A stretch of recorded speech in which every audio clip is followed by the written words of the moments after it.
Maya Rodriguez had always been different from other girls in her small Texas town. At 26, she commanded respect wherever she rode her midnight black Harley-Davidson. The leather jacket she wore wasn't just for show. It represented years of earning her place in a world that didn't always welcome women. Her dark hair flowed behind her as she cruised down Highway 35, heading to her favorite diner after a long day working as a motorcycle mechanic.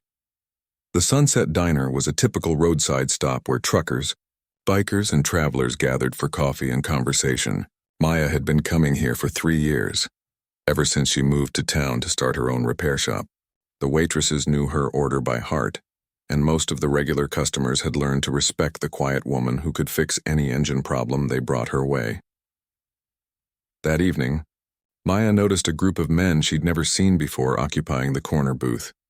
They wore expensive leather jackets that looked fresh from the store, and their bikes outside were pristine touring models, the kind wealthy weekend riders preferred. Their loud voices carried across the diner as they bragged about their latest purchases and complained about the authentic bikers they'd encountered on the road. Maya took her usual seat at the counter, ordering her regular black coffee and apple pie. She minded her own business, checking messages on her phone from customers needing motorcycle repairs. The work kept her busy and financially stable, allowing her to live independently in a small apartment above her shop. She had built this life carefully, establishing boundaries and earning respect through her skills and professionalism.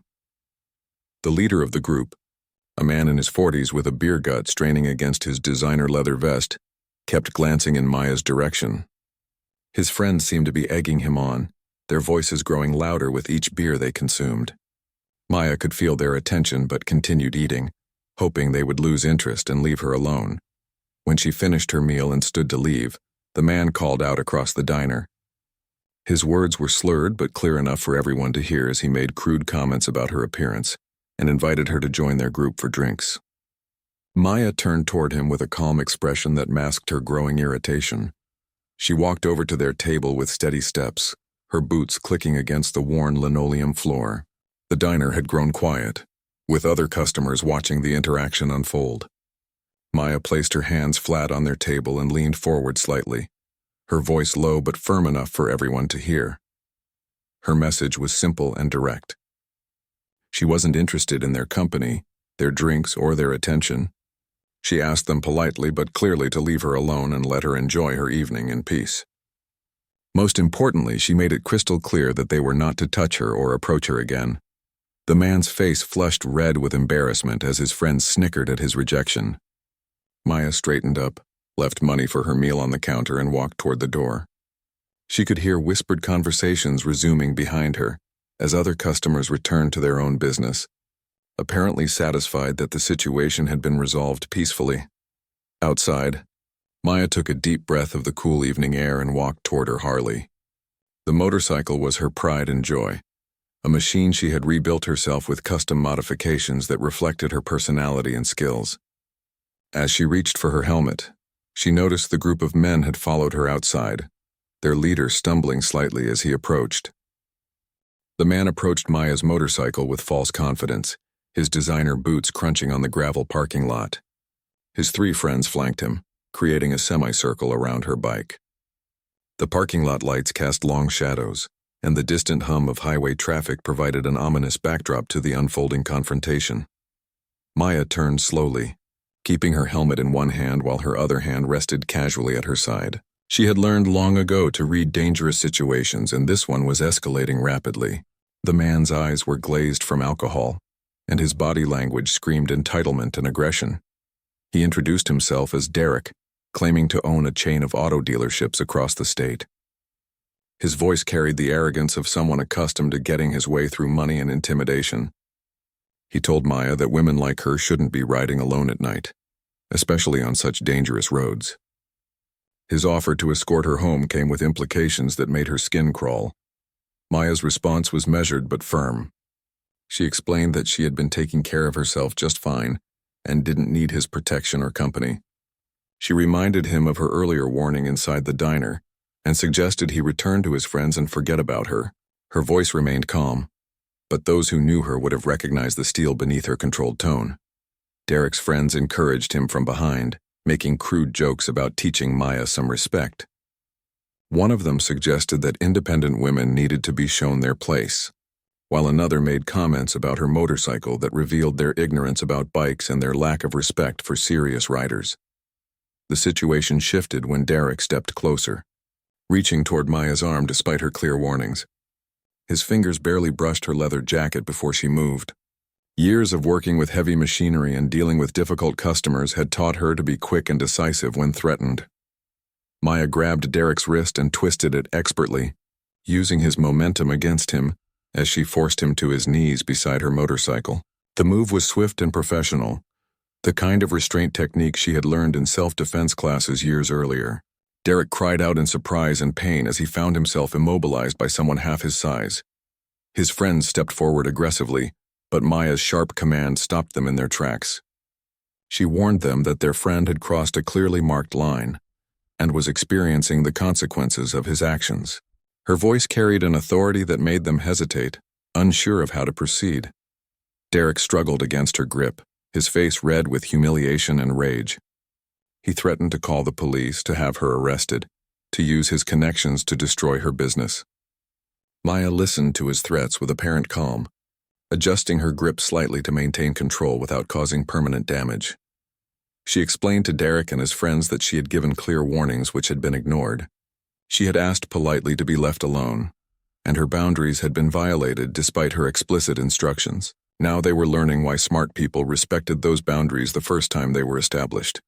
The diner's other customers had begun to gather near the windows, watching the drama unfold in the parking lot. Some reached for their phones, uncertain whether to call for help or simply record the incident. The waitresses whispered among themselves, several expressing satisfaction that someone was finally standing up to the type of customer who usually made their jobs miserable. Maya knew she couldn't hold this position indefinitely. She needed to resolve the situation before it escalated further, or before local law enforcement arrived to complicate matters. Her mind raced through possible solutions while maintaining her physical control over Derek, who had stopped struggling but continued muttering threats and complaints. Maya released Derek's wrist and stepped back, giving him space to stand while maintaining her defensive position. Derek stumbled to his feet, his face a mixture of pain, embarrassment, and growing fury. He rubbed his wrist where her grip had left red marks, his eyes darting between Maya and his friends, who seemed uncertain about their next move. The parking lot tension was broken by the sound of approaching sirens. Someone inside the diner had called the police, and now 2 patrol cars were pulling into the lot with their lights flashing. Maya felt her stomach tighten, knowing that dealing with law enforcement could complicate her life significantly. Regardless of who was at fault, Officer Janet Williams stepped out of the first patrol car, a veteran cop who knew Maya from previous encounters at the diner. Williams had always respected Maya's professionalism and had occasionally brought her own motorcycle to Maya's shop for maintenance. The second officer, a younger man named Rodriguez, approached more cautiously, his hand resting on his radio. Derek immediately began shouting accusations, claiming Maya had attacked him without provocation. He demanded her arrest, threatening to sue the police department if they didn't take immediate action. His friends nodded in agreement, backing up his version of events while casting hostile glances at Maya, who remained silent and composed. Officer Williams raised her hand to quiet Derek's complaints and asked for everyone to step apart. She had learned from years of experience that the loudest person in a dispute was often not the most truthful one. Her eyes moved between the participants, taking in their body language and assessing the scene with professional skepticism. Several customers from inside the diner had followed the police outside, including the elderly waitress named Ruth, who had worked at the establishment for 15 years. Ruth approached Officer Williams and offered to provide a witness statement about what she had observed from inside the restaurant. Ruth's account was detailed and damaging to Derek's credibility. She described how the men had been drinking heavily and making inappropriate comments about female customers all evening. She had watched Derek approach Maya inside the diner, seen Maya's polite but firm rejection, and witnessed the group following Maya outside against her clearly expressed wishes. 2 truck drivers who had been eating dinner also came forward as witnesses. They corroborated Ruth's story and added details about Derek's aggressive behavior and crude comments. One of them, a woman in her 50s who had been driving trucks for 20 years, expressed particular disgust at Derek's treatment of Maya. Officer Williams turned to Maya and asked for her version of events. Maya spoke calmly and clearly, describing the evening's progression from Derek's initial unwanted attention to his decision to physically touch her, despite her explicit warnings. She showed the officer the red marks on Derek's wrist, explaining the restraint technique she had used. Derek's friends began to distance themselves from their leader, as the witness testimonies painted an increasingly unflattering picture of his behavior. One of them quietly mentioned to Officer Rodriguez that Derek had been drinking more than usual, and that they had tried to discourage his pursuit of Maya. Officer Williams reviewed the statements and evidence, including the testimony of multiple independent witnesses who had no relationship to either party. The case was becoming clear-cut, despite Derek's continued protests and demands for Maya's arrest. His threats to use his political connections only served to irritate the experienced officer.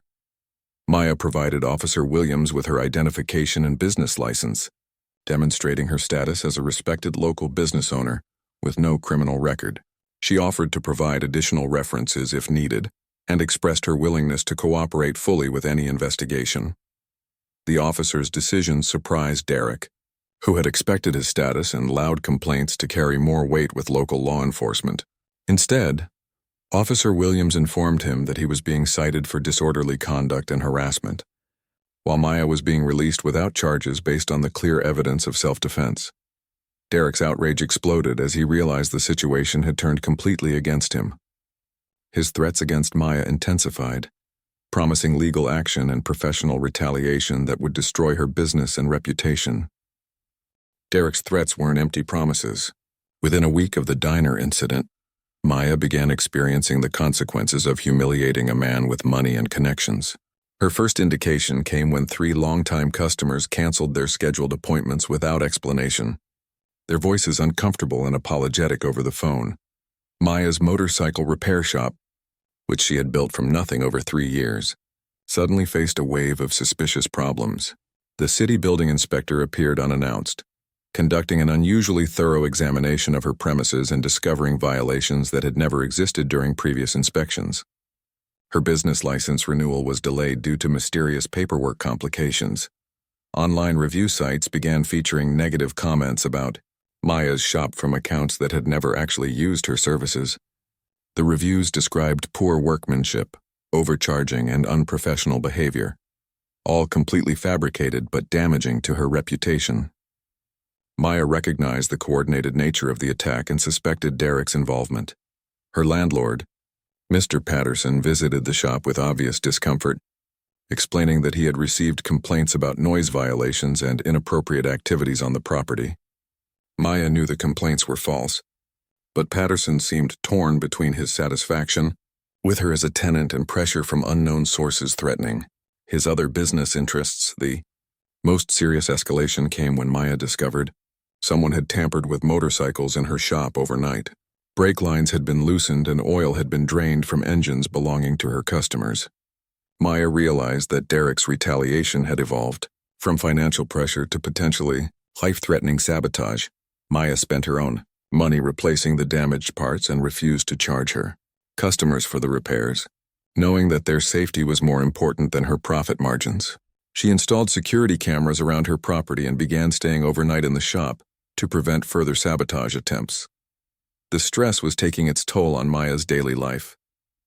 Her savings dwindled as her customer base continued shrinking under the pressure of Derek's campaign. Sleep became difficult as she worried about her business and her customers' safety. The independence she had worked so hard to achieve seemed to be slipping away.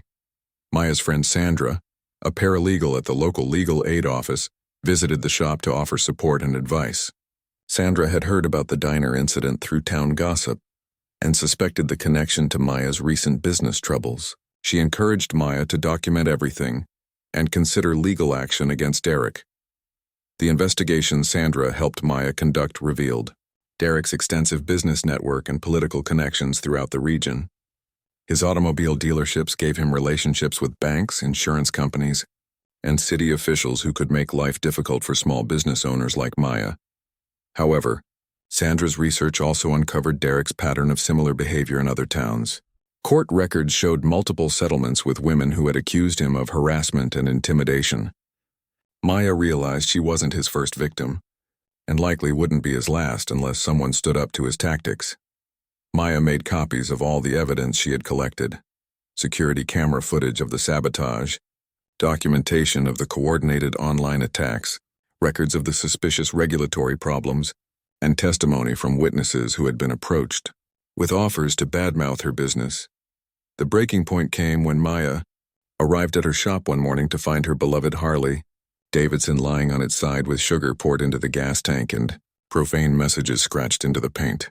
The motorcycle represented years of hard work and personal sacrifice, and its destruction felt like a direct attack on her identity. Standing in her damaged shop, looking at her vandalized motorcycle, Maya faced a crucial decision. She could give in to Derek's pressure, sell her business, and leave town as he obviously intended. Or she could fight back using every legal and ethical tool available to her. Knowing that the battle would be expensive and dangerous, Maya picked up her phone and called Sandra, her voice steady despite the anger burning in her chest. She was ready to take Derek to court and expose his pattern of harassment to the entire community. The quiet mechanic who had just wanted to be left alone was about to become Derek's worst nightmare. Maya's decision to fight back required more courage than she initially realized. Sandra connected her with attorney Marcus Chen, a civil rights lawyer who specialized in harassment cases and had a reputation for taking on powerful opponents. Chen reviewed Maya's evidence during their first meeting and agreed to represent her on a contingency basis. The legal strategy involved multiple approaches. Chen filed a restraining order against Derek, citing the escalating pattern of harassment and property damage. He also prepared a civil lawsuit demanding compensation for Maya's business losses and seeking punitive damages for Derek's systematic campaign of intimidation. Maya's case gained unexpected support from an unlikely source. Ruth, the elderly waitress from the diner, had connections throughout the local business community from her decades of serving customers. She began quietly spreading word about Derek's behavior and Maya's situation to other small business owners who had faced similar pressures. The security cameras Maya had installed proved invaluable when they captured Derek's friend vandalizing her shop at 2 a.m. The footage showed clear evidence of the ongoing harassment campaign and provided law enforcement with concrete proof of criminal activity rather than just Maya's word against Derek's. Local media became interested in the story when Chen held a press conference highlighting Derek's pattern of targeting women who rejected his advances. A young reporter named Jessica Torres from the regional newspaper had been investigating similar complaints against Derek and saw Maya's case as the missing piece of a larger story. Torres's investigation revealed that Derek had used his business connections to pressure at least 6 other women over the past 5 years. Most had quietly left town or sold their businesses rather than fight him, but Torres found several willing to speak on the record about their experiences. Maya's story resonated with the local motorcycle community, which included many people who valued independence and despised bullies. Bikers from across the region began bringing their motorcycles to Maya's shop specifically to support her business and show solidarity against Derek's intimidation tactics. The turning point came when one of Derek's own employees contacted Chen with information about his boss's activities. The employee, a female sales manager named Christine, had kept detailed records of Derek's instructions to interfere with Maya's business relationships and his bragging about teaching her a lesson. Christine's testimony revealed that Derek had explicitly ordered his staff to contact Maya's suppliers and customers with false complaints and threats. He had used his dealership's insurance connections to create problems for Maya's business coverage and had bragged to employees about making her life miserable. Derek's legal team, expensive attorneys from the state capitol, initially tried to dismiss the case as a misunderstanding between drinking buddies that had gotten out of hand. However, the mounting evidence and growing media attention made their position increasingly difficult to maintain. The case took an unexpected turn when 3 more women came forward with similar stories about Derek's harassment.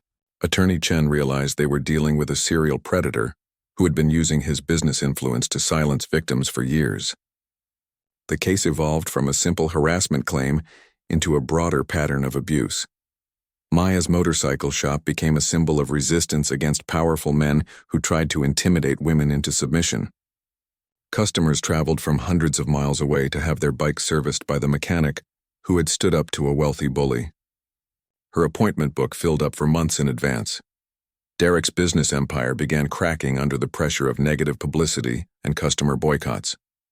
Several of his dealership employees quit rather than be associated with his reputation, and automobile manufacturers began questioning their relationships with his franchises. The community support surprised Maya, who had always seen herself as a loner. Churches, women's groups, and veteran organizations raised money to help cover her legal expenses and repair the damage to her shop and motorcycle. Local businesses displayed signs supporting Maya and condemning harassment. Maya realized that her individual fight against Derek had become something larger, a community stand against bullying and abuse of power. She had inadvertently become a leader in a movement she never intended to start, inspiring other victims to speak up and demand justice. As the court date approached, Maya felt the weight of representing not just herself, but all the women Derek had terrorized over the years. The quiet mechanic who just wanted to fix motorcycles and be left alone had become the face of a battle that would determine whether wealth and connections could overcome truth and justice. The courthouse was packed on the morning of Maya's hearing, with supporters filling the gallery and overflow crowds gathering outside. Local news crews had set up cameras to capture what had become a symbol of standing up against harassment and abuse of power. Maya felt nervous but determined as she walked through the crowd with Attorney Chen. Derek arrived with his expensive legal team, but the confident arrogance he had displayed at the diner was notably absent. Months of negative publicity had taken their toll, and his business empire was crumbling under the weight of boycotts and employee defections. His face showed the stress of a man who finally faced consequences for his actions. Judge Patricia Morrison, a veteran of the bench known for her fairness and intolerance of courtroom theatrics, called the proceedings to order.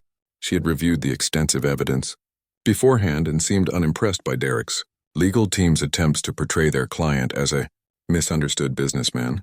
Maya's testimony was clear and compelling as she described the escalation from Derek's unwanted advances at the diner to the systematic destruction of her business. She presented documentation of every incident, every threat, and every act of sabotage with the methodical precision of someone accustomed to detailed mechanical work. The parade of witnesses supporting Maya's case was overwhelming. Ruth the waitress, the truck drivers from the diner, Christine the dealership employee, and the multiple women Derek had previously victimized all testified to his pattern of harassment and retaliation. The security camera footage left no doubt about the criminal nature of his campaign. Derek's defense crumbled as witness after witness contradicted his version of events. His attorney's attempts to portray Maya as the aggressor fell flat when confronted with the mountain of evidence and testimony from credible witnesses who had no motive to lie. The most damaging testimony came from Derek's former business partner, who had kept detailed records of Derek's boasting about his campaigns against women who rejected him. The partner had finally decided to speak out after learning about Maya's case and realizing the extent of Derek's systematic abuse. Judge Morrison's ruling was comprehensive and decisive. She granted Maya a permanent restraining order against Derek and awarded her substantial damages for her business losses, emotional distress, and the cost of repairing the sabotage to her shop and motorcycle. The punitive damages reflected the court's condemnation of Derek's calculated campaign of harassment. More importantly for the broader community, Judge Morrison ordered Derek to undergo counseling and banned him from contacting any of his previous victims. She also forwarded the case to the district attorney for criminal prosecution of the vandalism and harassment charges, ensuring Derek would face additional consequences. Derek's business empire continued its collapse in the months following the court decision. 3 of his automobile dealerships lost their franchises due to the negative publicity, and bank loans were called in as financial institutions distanced themselves from his reputation. The wealthy bully who had seemed untouchable was facing financial ruin. Maya used her court settlement to expand her motorcycle repair shop and establish a fund to help other small business owners facing harassment from powerful individuals. She partnered with legal aid organizations to provide resources for victims who couldn't afford to fight back against wealthy bullies. The case established important legal precedents about harassment and retaliation, with other courts citing Judge Morrison's decision in similar cases across the region. Maya's stand had created a framework for protecting other victims from the kind of systematic intimidation Derek had employed. Maya's shop became more successful than ever, with customers appreciating not just her mechanical skills, but her courage in standing up for what was right. She hired 2 additional mechanics to handle the increased business and began teaching self-defense classes for women in the community. The quiet mechanic who had just wanted to be left alone had become an inspiration to countless others facing harassment and abuse. Maya's simple warning at the diner, "Don't touch me," had evolved into a powerful message that boundaries must be respected and that wealth and connections cannot protect those who choose to cross clearly marked lines. Derek eventually moved to another state, his reputation and business empire destroyed by his decision to target a woman who refused to be intimidated. Maya continued operating her successful shop, riding her rebuilt Harley, and serving as a reminder that sometimes the most important battles are fought by people who never wanted to fight at all.